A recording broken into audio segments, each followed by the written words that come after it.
नमस्कार दोस्तों, हमारे चैनल पर आपका हार्दिक स्वागत है। मेरी शादी एक नामर्द से हो गई, लेकिन मैं उसके साथ बहुत खुश थी क्योंकि मेरा पति एक बहुत अच्छा इंसान था और उसके पास पैसे रुपए की भी कोई कमी नहीं थी। एक दिन मुझे चक्कर आया तो मेरा पति मुझे डॉक्टर के पास ले गया। चेकअप के बाद पता चला कि मैं प्रेग्नेंट हूँ। मेरी प्रेगनेंसी की खबर सुनकर मेरे पति ने जो मेरे साथ किया वो सुनकर तो आपके रोंगटे खड़े हो जाएंगे। मेरा पति नामर्द था, लेकिन शादी के 2 महीने बाद ही मैं पेट से हो गई और यही बात मेरी जिंदगी के लिए सबसे बड़ी सजा बन गई। और जब मुझे पता चला कि ये बच्चा किसका है तो मेरे सिर पर आसमान गिर पड़ा। कभी कभी सब कुछ इंसान की सोच से परे होता है और मेरे साथ भी कुछ ऐसा ही हुआ। मेरा नाम सुधा है। मेरी उम्र लगभग 35 से 36 साल हो चुकी थी, पर अभी तक मेरी शादी नहीं हुई थी क्योंकि मेरे माँ बाप बचपन में ही गुजर चुके थे और मेरे ऊपर मेरी 2 छोटी बहनों की जिम्मेदारी थी। छोटी मोटी नौकरी करके अपना और अपनी बहनों का पेट पाल रही थी। कुछ दिन बाद मैंने अपनी दोनों बहनों की शादी करवा दी। अपनी दोनों बहनों की शादी के बाद अब मैं अपने घर में अकेले रह गई थी।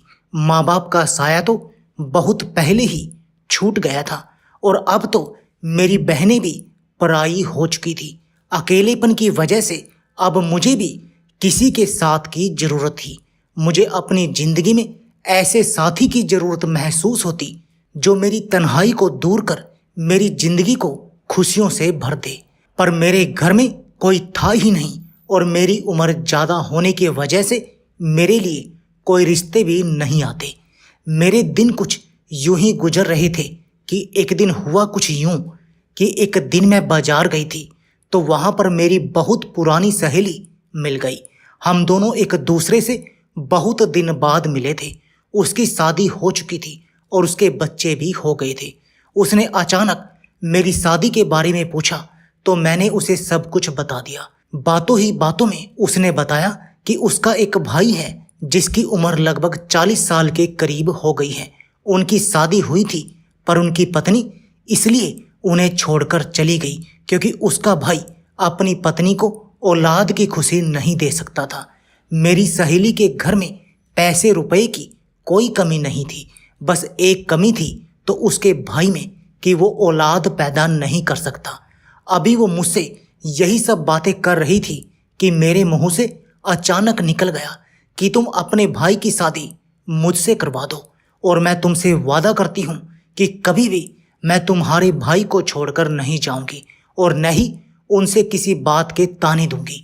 मेरी बातें सुनकर मेरी दोस्त हैरान हो गई। उसने कहा, इतनी बड़ी सच्चाई जानते हुए भी कि मेरा भाई कभी बाप नहीं बन सकता, तब भी तुम उससे शादी करने को तैयार हो। मैंने उससे कहा कि इस तरह अकेले जीने से तो अच्छा है कि मैं तुम्हारे भाई का सहारा बन जाऊं और वो मेरा सहारा। आखिर में कब तक अकेले रहूंगी? मेरा हाल तो ऐसा है कि अगर मैं मर जाऊं तो किसी को कानो कान खबर नहीं होगी। मेरी सहेली मेरा यह फैसला सुनकर तो बहुत खुश हुई क्योंकि उसके घर में भी किसी औरत की जरूरत थी। उसकी माँ बहुत पहले ही गुजर चुकी थी। उसका भाई अपने बूढ़े बाप के साथ रहता। उसने कहा, ठीक है, मैं ये बात अपने भाई से पूछकर बताऊंगी। वैसे तुम इस शादी को पक्का ही समझो क्योंकि मेरे भाई को तुम्हारे ही जैसी किसी साथी की जरूरत है। 1-2 दिन गुजरने के बाद मेरी सहेली मेरे घर आई और वो बहुत खुश थी। उसने कहा, भैया इस शादी के लिए तैयार हैं, पर उनकी एक शर्त है। मैंने घबराकर पूछा, क्या शर्त है? उसने कहा, बस यही कि उसका भाई ये चाहता है कि दुनिया को उसके नामर्द होने की बात कभी पता ना चले। मैंने कहा, बस इतनी सी बात? तुम और तुम्हारे भाई इस बात के लिए बेफिक्र रहो। मैं भला क्यों दुनिया को बताने जाऊंगी कि मेरा पति नामर्द है। अगले कुछ दिनों में मेरी और सुधीर की शादी बड़े धूमधाम से हुई।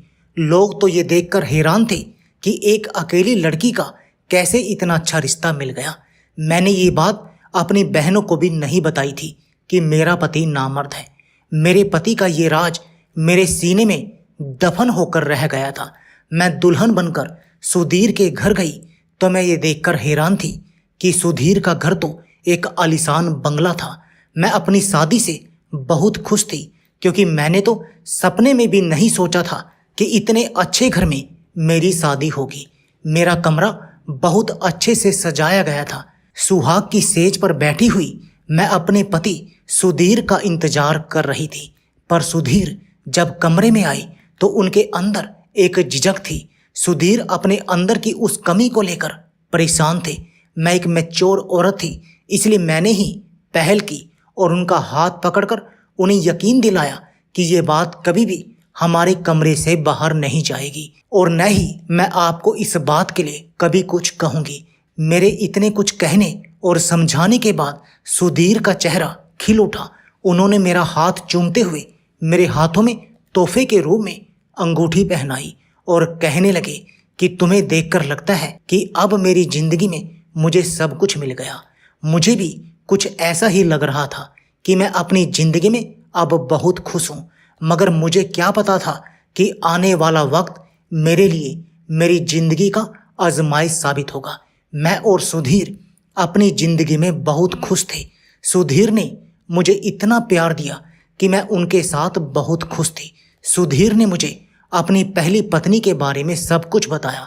उन्होंने बताया कि जब काफ़ी दिनों तक उन्हें बच्चा पैदा नहीं हुआ तो डॉक्टर को दिखाया गया तो डॉक्टर ने सुधीर में ही बहुत सी कमियां बताई और जब ये बात सुधीर की पहली पत्नी को पता चली कि वो कभी बाप नहीं बन सकते तो वो इन्हें छोड़कर चली गई। सुधीर ने बताया कि दूसरी शादी के बारे में उन्होंने इसलिए नहीं सोचा कि दूसरी पत्नी भी अगर मुझे छोड़कर चली जाएगी तो मुझे ये सदमा बर्दाश्त नहीं होगा, लेकिन मैंने सब कुछ जानते हुए इनसे शादी की ख्वाहिश का इजहार किया था, इसलिए इन्होंने मुझसे शादी कर ली।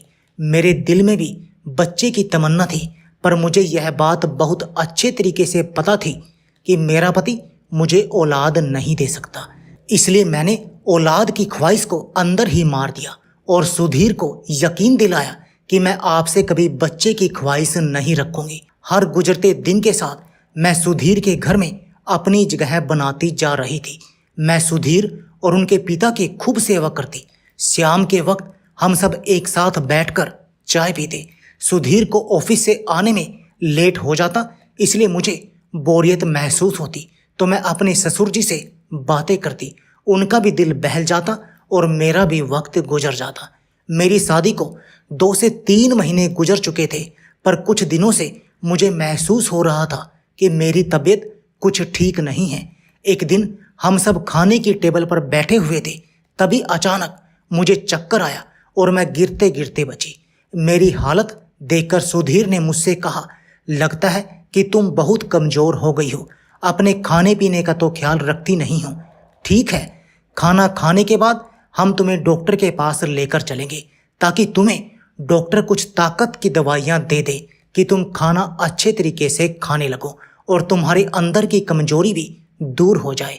मैं डॉक्टर के पास नहीं जाना चाहती थी, पर सुधीर ने मेरी एक न सुनी और ऑफिस जाने के बजाय वो मुझे डॉक्टर के पास लेकर गए।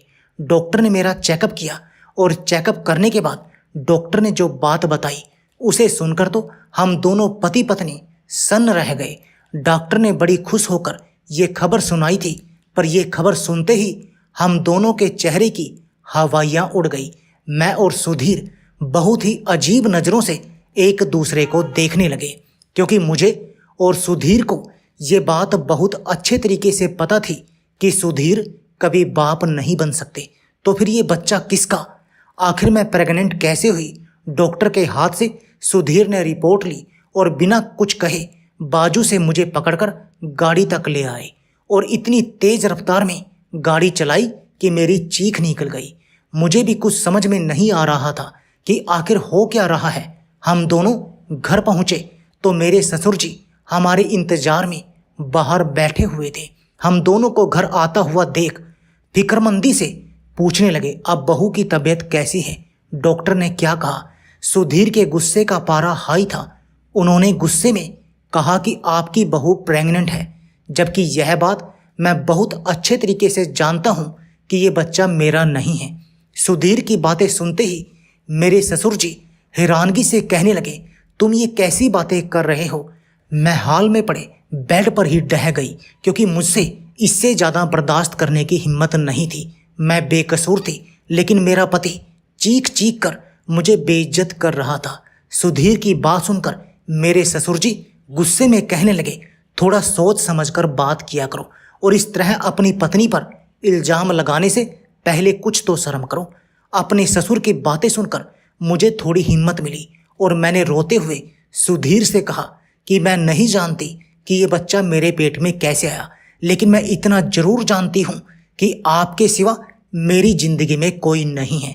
सुधीर ने गुस्से में कहा, तुम तो चुप ही रहो। आज मुझे समझ में आया कि आखिर तुम्हारी शादी क्यों नहीं हो रही थी, और तुमने मुझसे शादी इसलिए की क्योंकि तुम्हें अच्छी तरीके से पता था कि मैं बाप नहीं बन सकता था। इसलिए मैं तुम्हारे हर जुल्म को बर्दाश्त करता। लेकिन तुम गलत थी, क्योंकि मैं इतना बेवकूफ़ नहीं हूँ कि किसी और के बच्चे को अपना नाम दूँ। इसलिए बेहतर यही होगा कि तुम अभी और इसी वक्त अपना सामान उठाओ और यहाँ से चले जाओ। मेरे ससुर जी ने सुधीर को समझाने की बहुत कोशिश की, पर सुधीर गुस्से में पागल हो चुके थे। वो कुछ भी जानने और समझने को तैयार नहीं थे। सुधीर ने गुस्से में मेरा हाथ पकड़ा और आधी रात को मुझे घर से बाहर निकाल दिया। मैं रोते बिलखते अपने घर वापस आ गई। मेरा और सुधीर का रिश्ता जहाँ से शुरू हुआ था शायद वहीं पर ख़त्म होने वाला था। ये सब सोचते सोचते मेरी तबीयत बिगड़ रही थी, पर मुझे अभी भी सुधीर की परवाह थी, क्योंकि मैं उनसे बहुत प्यार करती थी। मैं सारी रात रोते ही रह गई और रोते रोते न जाने कब मेरी आंख लग गई। मुझे पता ही नहीं चला। मेरी आंख उस वक्त खुली जब दरवाजे पर दस्तक हुई। मैंने दरवाज़ा खोला तो सामने मेरी ननंद खड़ी थी। मैं रोते हुए उसके गले लग गई। रोते रोते मैं उससे कह रही थी कि मैं बेकसूर हूँ और मुझे नहीं पता कि ये बच्चा मेरे पेट में कैसे आया। मेरी सहेली, जो कि मेरी ननंद भी थी, वो मुझे समझाते हुए कहने लगी, तुम चिंता मत करो, सब कुछ ठीक हो जाएगा। मेरी सहेली मुझे समझा बुझाकर चली गई। मुझे अपनी सहेली की बात पर बिल्कुल भी यकीन नहीं था। आखिर ये सब वो कैसे ठीक कर सकती थी। बहुत कुछ सोचने के बाद मेरे दिमाग में ये बात आई कि कहीं मेरे ससुर ने तो मेरे साथ कुछ गलत नहीं किया, क्योंकि शादी के बाद मेरी ज़िंदगी में सुधीर के अलावा अगर कोई मर्द था तो वो मेरे ससुर जी ही थे। पूरे दिन रात वही मेरे साथ रहते। सुधीर तो ऑफिस से घर आने में कभी कभी रात के 12 बजा देते। रात का खाना खाने के बाद वह अपने कमरे में सोने चली जाती, तो मेरे ससुर जी कहीं मेरे साथ ये सब सोचते ही मेरे रोंगटे खड़े हो जाते। उनका मेरे ऊपर प्यार जताना और हद से ज़्यादा ख्याल रखना आज मुझे खटक रहा था। इसी सोच विचार के साथ किसी तरह मैंने एक हफ्ता गुजार दिया और हर गुजरते दिन में भगवान से बस यही दुआ कर रही थी कि हे भगवान, मुझे बेकसूर साबित कर दो और मैं अपने पति के साथ दोबारा अपनी ज़िंदगी शुरू कर सकूं। मेरी दोनों बहनें अपनी ज़िंदगी में ऐसे मगन थी कि उन्हें मेरी जरा भी परवाह नहीं थी, जबकि मैंने उन्हें माँ बाप की तरह पाला था। एक हफ्ते के बाद मेरी ननंद मेरे पति सुधीर के साथ मुझे लेने के लिए मेरे घर आई। सुधीर को दरवाजे पर देखकर मैं हैरान रह गई। मुझे कुछ समझ नहीं आ रहा था कि आखिर सुधीर मुझे लेने कैसे आ गया, लेकिन मेरे लिए तो बस इतना ही काफ़ी था कि मुझे दोबारा सुधीर की ज़िंदगी में शामिल होने का मौका मिल रहा था। मैं बिना कुछ पूछे उन दोनों के साथ गाड़ी में जाकर बैठ गई, पर घर पहुंची तो मैंने देखा घर को बहुत अच्छे तरीके से सजाया गया था और मेरे ससुर जी ने बहुत ही खुशी मन से मेरा स्वागत किया। ये सब देखकर मैं हैरान थी कि आखिर ये सब क्या हो रहा है। मेरी सहेली ने बड़े प्यार से मुझे गले लगाया और मुझसे कहने लगी, तुम्हारा बहुत बहुत शुक्रिया कि तुमने मुझे बुआ बनने का मौका दिया। मैंने हैरत से एक नज़र सुधीर पर डाली तो सुधीर सिर झुकाए शर्मिंदगी से खड़े थे। मेरी सहेली यानी कि मेरी ननद सारा सच मुझे बताने लगी। उसने बताया कि पापा को तुम्हारे ऊपर विश्वास था कि तुम एक अच्छी लड़की हो, तुम कभी कोई गलत काम नहीं कर सकती। ये सब जानने समझने के बाद भैया फिर दोबारा उसी लेडी डॉक्टर के पास गए जिसने पहले कभी उन्हें बताया था कि वो कभी बाप नहीं बन सकते। लेडी डॉक्टर भैया को देखते ही पहचान गई, पर जब भैया ने उन्हें बताया कि मेरी दूसरी पत्नी प्रेग्नेंट है, तो लेडी डॉक्टर ने भाई को एक ऐसा सच बताया जिसे सुनकर उनके सिर पर आसमान गिर पड़ा। उस लेडी डॉक्टर ने बताया कि भाई के अंदर कोई कमी नहीं थी। उनकी पहली पत्नी ही भाई के साथ रहना नहीं चाहती थी, इसलिए वो ऐसी दवाइयाँ इस्तेमाल करती कि वो कभी प्रेग्नेंट ना हो और भाई पर नामर्द होने का झूठा इल्जाम लगाकर इनसे छुटकारा पाना चाहती थी। इसलिए उसने पैसे के दम पर डॉक्टर से भाई की झूठी रिपोर्ट बनवाई कि भाई को लगे कि वो कभी बाप नहीं बन सकते। ये सब होने के बाद वह दिन रात भाई को नामर्द होने का ताना देती। इसलिए तंग आकर भाई ने खुद ही उस औरत को तलाक दे दिया था। मेरी सहेली ने ये सब मुझे बताकर फिर से सुधीर की जिंदगी में मुझे आने का मौका दे दिया था। नहीं तो मैं इसी सोच के साथ घुटकर जी रही थी कि आखिर ये बच्चा किसका है। मैं तो अपने ससुर पर ही शक करने लगी थी। सुधीर मुझसे अपने किए की माफ़ी मांगने लगे, लेकिन मुझे उनसे कोई शिकायत नहीं थी, क्योंकि उनकी जगह कोई भी होता तो शायद ऐसा ही करता।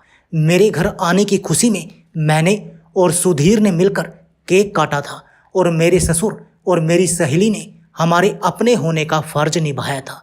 मेरे ससुर ने मेरे सिर पर हाथ रखकर मुझे बहुत सारी दुआएं दी, पर मैं दिल ही दिल में शर्मिंदगी महसूस कर रही थी कि कुछ लम्हों के लिए ही सही मैंने अपने ससुर पर शक किया।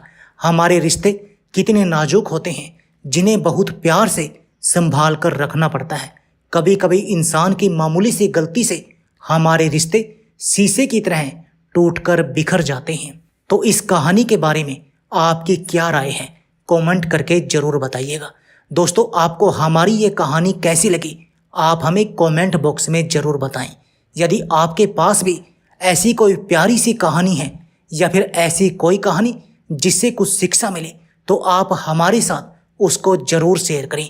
दोस्तों, यदि आपको हमारी ये वीडियो अच्छी लगे तो आप हमारी इस वीडियो को लाइक शेयर ज़रूर करें और ऐसे ही दिल को छू लेने वाली प्रेरणादायक कहानियाँ सुनने के लिए हमारे चैनल को भी सब्सक्राइब करें। यदि आप हमें फेसबुक पर देख रहे हैं तो आप हमारे फेसबुक पेज को लाइक और फॉलो ज़रूर करें। तो दोस्तों, फिर मिलते हैं ऐसी ही ज़बरदस्त कहानी या टिप्स के साथ नई वीडियो में। तब तक के लिए धन्यवाद। आप सभी अपना ख्याल रखना।